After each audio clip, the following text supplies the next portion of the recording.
আসসালামু আলাইকুম। অনেকেই প্রশ্ন করে থাকেন মুরগির বাচ্চাকে কোন বয়সে কী খাবার দিতে হবে। তাদের জন্য আজকের এই ভিডিওটি।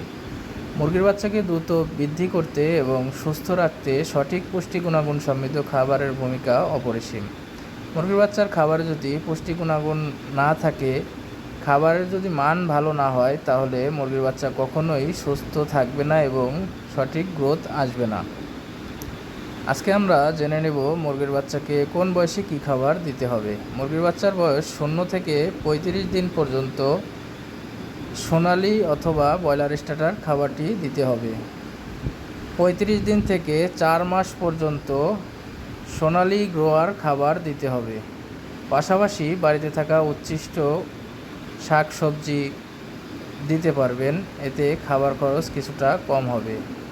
মুরগির বাচ্চার বয়স যখন 4 মাস প্লাস হবে এবং যদি ডিমের জন্য পালন করে থাকেন, তাহলে 4 মাস বয়স থেকে যতদিন মুরগি রাখবেন, লেয়ার 1 খাবারটি দিতে হবে 100 থেকে 120 গ্রাম প্রতি মুরগির জন্য।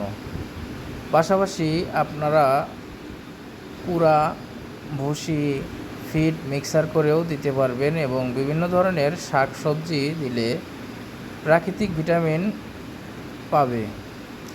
এভাবে খাদ্য দিলে মুরগি সুস্থ থাকবে এবং বৃদ্ধিও সঠিকভাবে হবে এবং পুষ্টি গুণাগুণ সমৃদ্ধ থাকবে।